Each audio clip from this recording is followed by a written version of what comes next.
함께 인사 나누겠습니다. 참 잘 오셨습니다. 한번 인사하겠습니다. 은혜 받읍시다.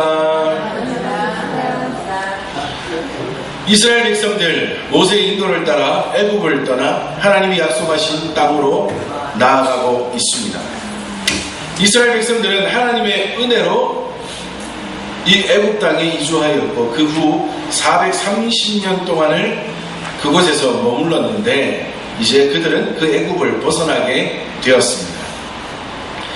형들의 손에 노예로 팔렸던 요셉이라고 하는 자가 애굽에 들어가 그곳에서 애굽에 곧 맞이하게 될 7년 흉년 뒤 7년 흉년 그 시기를 지혜롭게 보낼 수 있는 계책을 마련하고 또한 그것을 시행함으로 그는 애굽 나라의 총리가 되어 그 나라를 다스리게 되었습니다. 그 가운데 역시 가뭄을 맞이하게 되었던 야곱의 가족들도 가뭄 중에 양식을 사러 애굽 나라에 왔다가 야곱의 형들이 요셉을 만나게 되고 요셉의 부탁으로 야곱과 그의 가족들이 애굽으로 이주해 살게 되었습니다. 그러나 이 모든 일들 가운데 하나님의 섭리하심이 있었기에 그들은 애굽 나라에 들어가 살게 되었습니다. 그리고 야곱의 가족들, 야곱의 가문은 그 이후 430년의 세월 동안 수많은 후손들을 낳으며 민족을 이루어 애굽 땅에서 살게 됩니다. 그런데 세월은 흘러갑니다. 그리고 요셉도 죽고 요셉을 알지 못하던 왕이 등극하고 나자 애굽에 살고 있던 이스라엘 백성들은 도리어 애물단지로 변해버리고 말았습니다. 너무나 인구가 많아지니 하나님께서 이스라엘 백성들과 늘 함께하사 아마도 그들은 애굽 사람들보다 더욱더 많은 인구로 더욱더 많은 민족으로 거듭나게 되었나 봅니다. 처음 야곱 가족들이 요셉에 의하여 애굽으로 들어왔을 때는 이스라엘 백성들은 애굽의 친구였습니다. 애굽 왕 바로도 그들을 친구로 가족으로 맞이하였습니다. 그러나 430년의 세월이 흐르자 그들은 이제는 친구가 아니었습니다. 도리어 이스라엘 백성들을 노예로 부리는 악독한 나라가 되고 말았습니다. 아마도 이스라엘 백성들은 농사를 짓는 사람들이었는데 점점 더 인구가 많아지니 농사가 아니라 가축을 치는 사람들이었는데 가축이나 그리고 그들이 가축을 먹일 땅이 한계가 있으니 많아지는 인구가 어떻게 먹고 살까를 걱정할 때 애굽 나라에서 처음에는 좋게 서로 일을 같이 하자. 그럼 우리가 임금을 쳐주겠다라는 식으로 일을 함께 하지 않았겠습니까? 그죠? 그러나 세월이 지나고 점점 더 일이 자꾸 변해지고 나니 상황이 변해지고 나니 430년의 세월이 흐른 즈음에는 이스라엘 백성들은 애굽 나라에 마치 노예처럼 살고 있는 그러한 형편이 되고 말았습니다. 그러자 그들은 힘이 들어 어떻게 더 살아야 할까? 늘 힘든 순간을 힘든 자기들의 상황을 아마도 하나님 앞에 아뢰며 기도하며 나아갔던 것 같아요. 그 가운데 하나님은 그들의 어려움과 아픔을 보시고 그리고 이제는 하나님의 때가 이르러 그들을 애굽에서부터 구하여 내어 하나님의 약속의 땅 가나안에 이르게 해야겠다는 하나님의 그 마음으로 인하여서 하나님께서는 그들을 인도할 모세를 지도자로 세우시고 그들을 출애굽하게 하셨습니다. 출애굽하는 가운데도 너무나 신기한 일들이 많이 일어나잖아요. 우리가 출애굽기 말씀을 쭉 해서 읽어보면 특히 10가지 재앙을 통하여 특히 마지막 10번째 장자의 죽음을 통하여 말씀대로 약속대로 자기들의 집 문 앞에 좌우 임방 문설주에 어린 양의 피를 바른 이스라엘 백성들의 집의 장남들은 다 살아났는데 애굽 나라에는 바로의 장남으로부터 시작해서 가축의 첫 번째 새끼까지 다 죽어버리니 얼마나 신기하고 놀라운 기적이냐고요. 이러한 기적을 일으키시며 하나님께서는 이스라엘 백성들을 애굽에서부터 구하여 내셨습니다. 그리고 이제 광야길을 걸어가게 될 터인데 그 과정 가운데도 하나님은 굉장히 세밀하게 그들을 살피시고 인도하셨어요. 우리가 잘 아는 출애굽기 14장에 나타나는 홍해 사건. 이스라엘 백성들을 보내고 나서도 너무 기분이 나빠서 바로가 다시 군대를 조직하여 그들을 죽이려고 뒤쫓아오게 됩니다. 앞에는 홍해바다, 뒤에는 애굽의 군대가 쫓아오니 이스라엘 백성들이 어떻게 해야 될지 몰라 막 울부짖으며 원망하고 있을 때 하나님께서 모세를 통하여 어떤 기적을 일으키셨어요? 세상에 바다가 갈라져서 바다를 마른 땅처럼 건너게 하시는 놀라운 기적을 누리게 하셨습니다. 그리고 15장에 가면 물이 없어서 목이 말라 할 때 우물 하나를 만났는데 맛을 봤더니 그 우물이 물맛이 어때요? 너무나 써서 마시지 못할 정도예요. 그래서 왜 또 물 없이 우리를 이렇게 괴롭히느냐 했을 때 하나님이 지시하신 어떤 나뭇가지 하나를 우물에다가 쓱 넣었더니 어떤 일이 벌어져요? 아니 세상에 이제까지 일평생 마셔본 물 중에 제일 단물로 바꿔주셨어요. 물이 진짜 달았던 게 아니라 목이 한참 마를 때 물 마시면 어때요? 아이고 물 시원하다, 아이 달다, 그죠? 굉장히 시원하고 만족함을 누릴 수 있는 단물로 하나님께서 바꿔주십니다. 쓴 물이었는데 단물로 바꿔주셨어요. 그리고 얼마 지나지 않아 조금의 길을 가다 보니 뭐를 만나게 돼요? 엘림이라고 하는 아주 풍성한 오아시스를 만나지 않습니까? 이 가운데 엘림의 은혜를 누리면서 이스라엘 백성들을 통하여 아까 우리 마하라에서 전에 설교하면서 요 주제를 가지고도 한번 말씀을 드렸잖아요. 마하라에서 원망하지 말걸. 엘림이 기다리고 있었는데 하나님의 은혜는 항상 다 지나고 나면 아는구나. 우리가 원망의 순간에도 원망하지 않으면 되는구나 하는 것을 엘림의 은혜를 통하여 알게 하시고 또 그렇게 걸어가다가 16장에 와서는 먹을 게 없어요. 먹을 게 없으니 야 이거 먹을 것 좀 주세요 하고 원망했더니 하나님께서 뭐를 주셔요? 하늘에서 먹을 게 떨어져요. 여러분 세상에 하늘에서 먹을 게 떨어집니까? 아니 뭐 눈 같은 게 밤새도록 내렸는데 나가보니 만나예요. 만나. 이게 꿀 섞은 과자 같기도 하고 떡 같기도 하고 빵 같기도 하면서 먹으면 아주 맛있는 그러한 만나를 하늘에서 내려주시는 은혜를 누리게도 하셨다. 근데 그것만 먹다 보니 뭐 먹고 싶어요? 고기 먹고 싶어요. 아이고 이거 말고 고기도 주세요 했더니 다음날 아침에 또 어떤 일이 벌어져요? 메추라기 새가 그냥 땅에 쫙 깔려 있어요. 그냥 거두어다가 털 뽑고 구워 먹으면 돼요. 아니 이런 일들이 얼마나 기적이냐고요. 물 없다고 하면 물 주시죠. 배고프다고 하면 만나 주시죠. 고기 달라고 하면 고기 주시죠. 죽을 위협에 있습니다 하니까 바다도 갈라주시죠.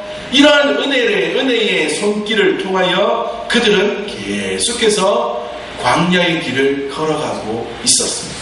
그러다가 오늘 본문 17장에 와서 그들은 다시 신 광야, 이 광야를 떠나서 길을 가다가 르비딤이라고 하는 곳에 장막을 치고 머무르게 됩니다. 여러분, 홍해의 기적을 지나왔어요.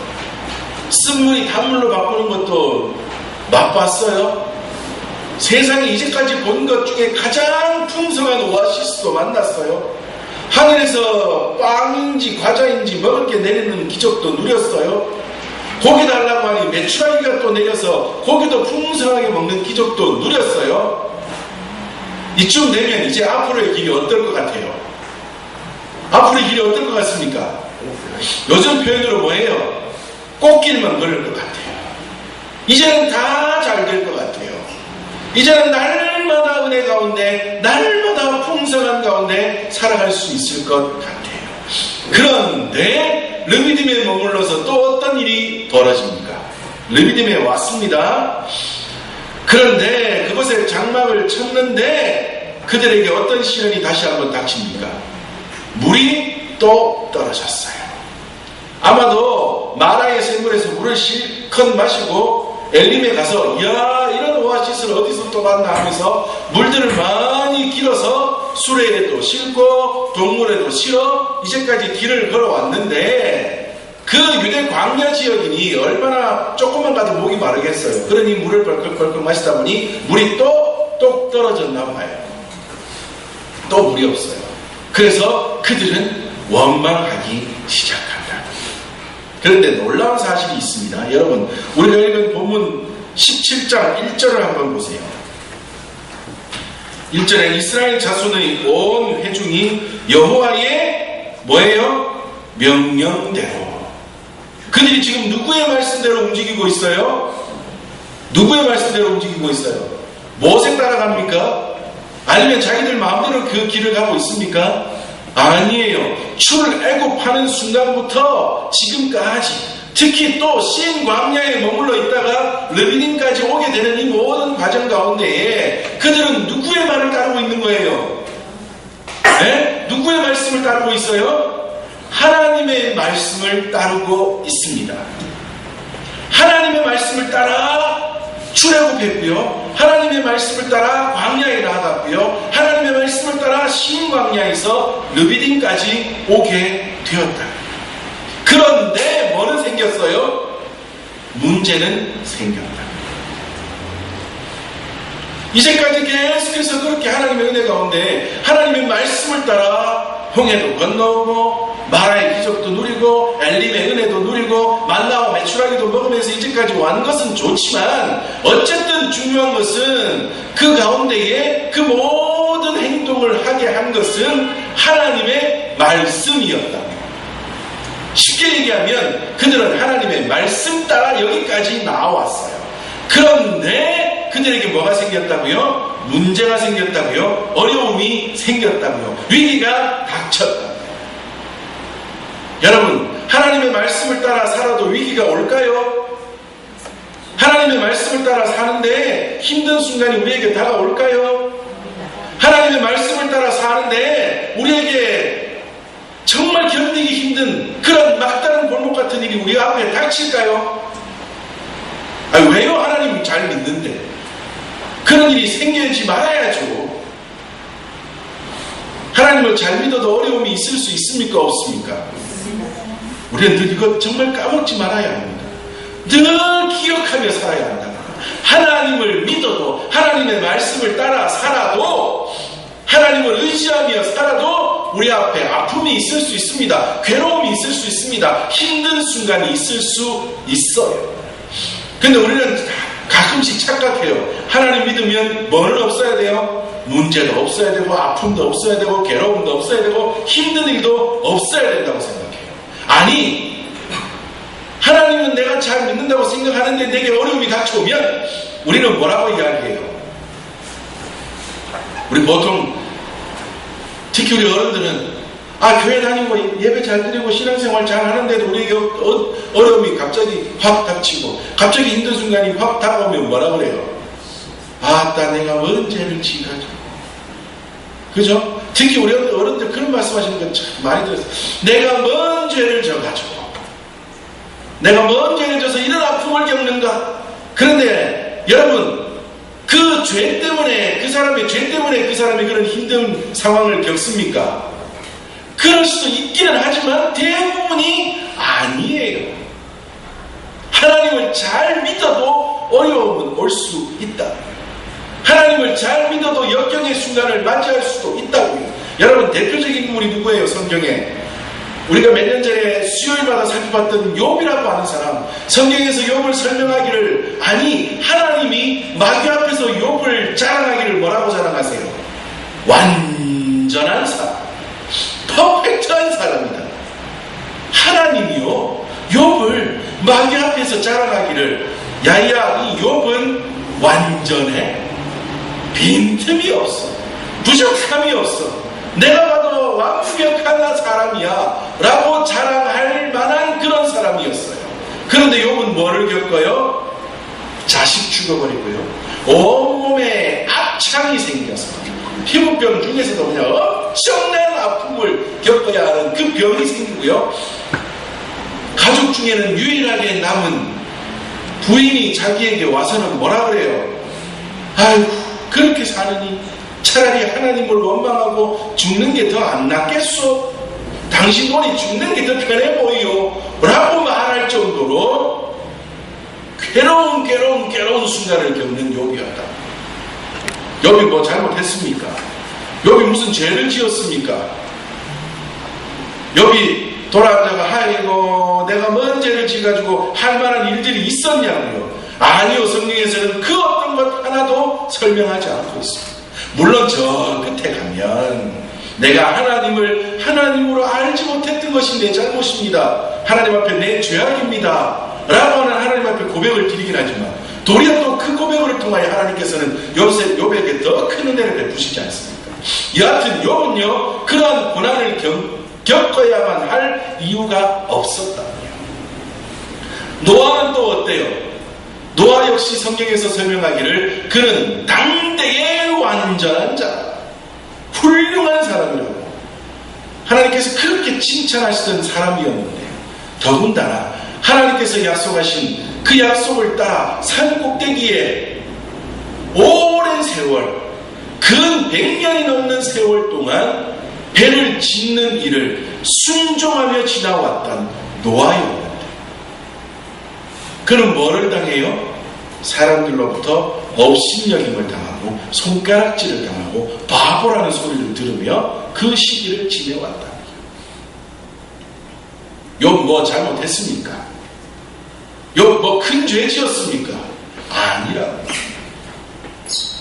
그에게는 큰 죄가 없었지만 그런 수모와 아픔과 역경을 당하는 그러한 시간들을 지내왔다.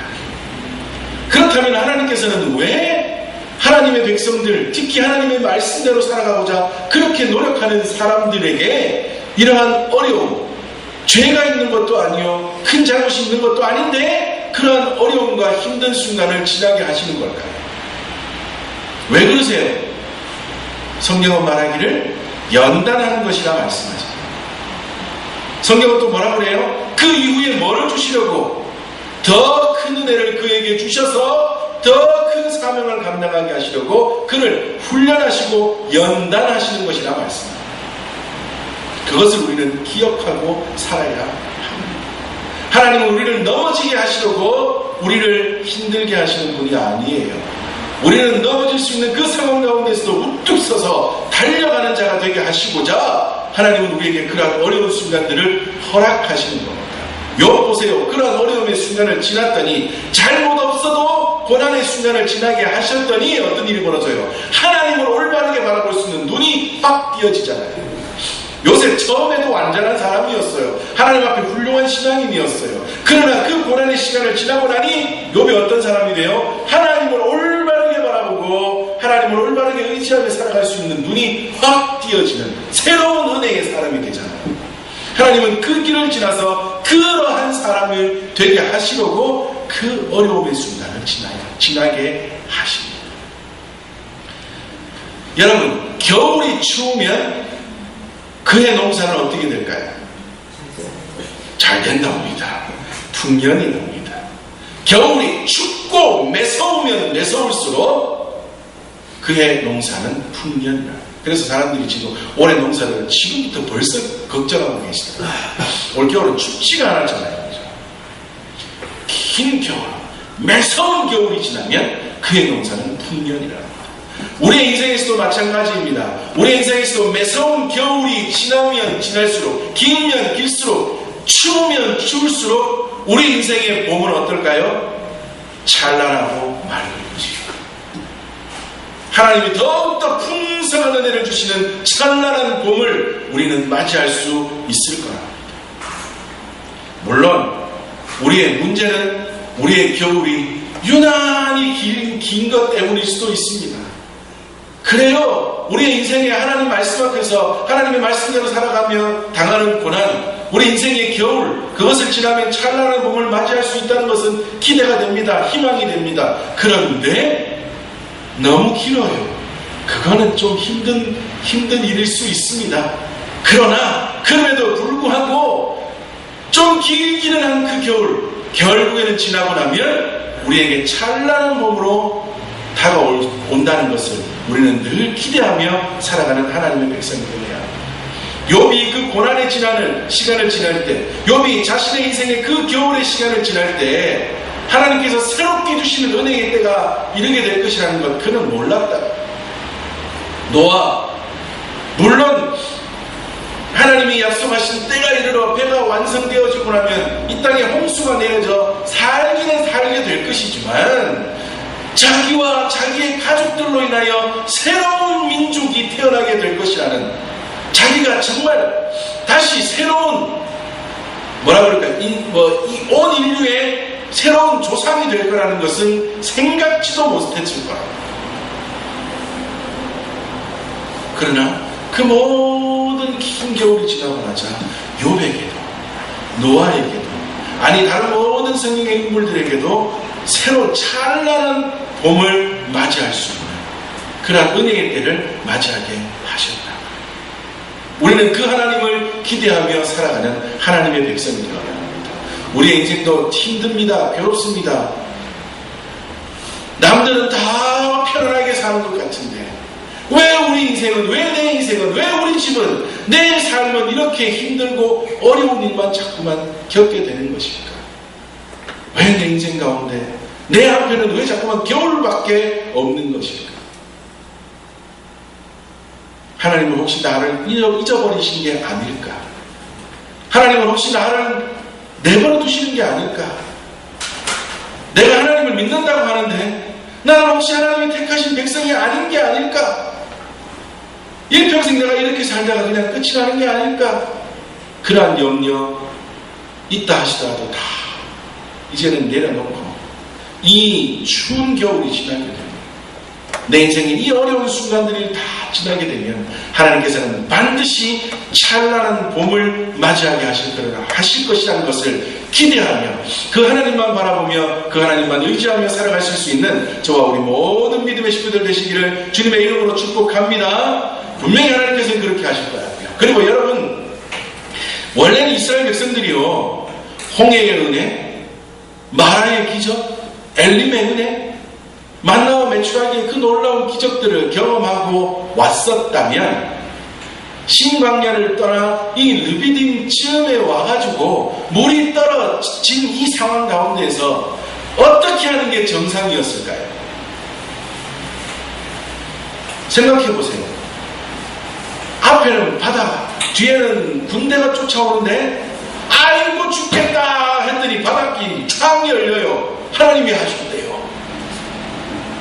가다가 목이 말라서 물을 먹으려고 우물을 맞을봤더니 너무 써요. 아이고 괴로워 이제 목말라 죽겠다 했더니 하나님께서 그 물을 다물로 바꿔주셨대요.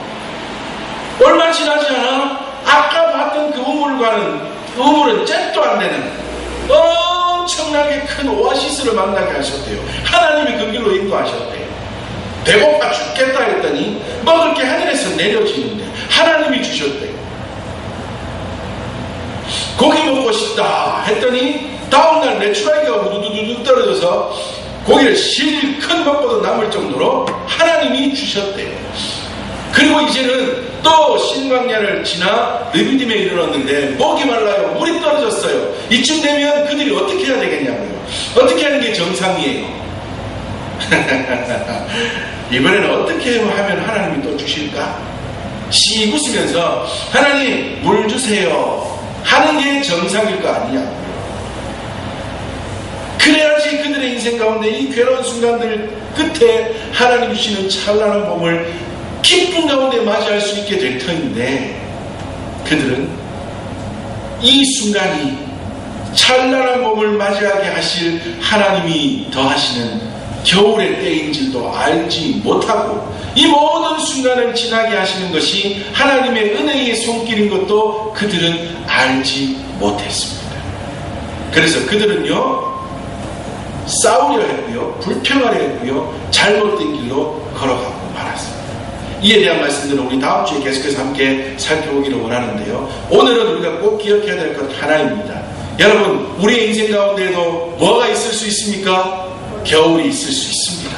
내가 하나님을 잘 믿는데도요, 내가 하나님을 의지하는데도요, 내가 하나님을 바라보는데도요, 내 인생에 어려움이 있을 수 있습니다.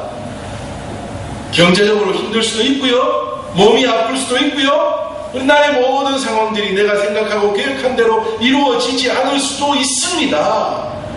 그것이 내 잘못이나 내 죄 때문이 아니라는 것을 기억하시기 바랍니다. 우리가 이게 내 죄 때문인가? 내가 뭔 죄를 지어서 라고 생각하면 자꾸만 더 깊은 수렁 속으로 빠지게 됩니다. 그러나 아니야, 하나님을 믿는 사람도 겨울을 맞이할 수 있어. 인생의 그 아픈 시기, 시련의 시간을 맞이할 수 있어. 그러나 여기에서 하나님을 의지하고 이 믿음 이기면 하나님께서는 찬란한 봄을 맞이하게 하셔서 더 훌륭한 믿음의 사람으로 만들어 주실 거야 라는 것을 기억하고 달려가면 반드시 찬란한 봄을 맞이하게 될 것입니다.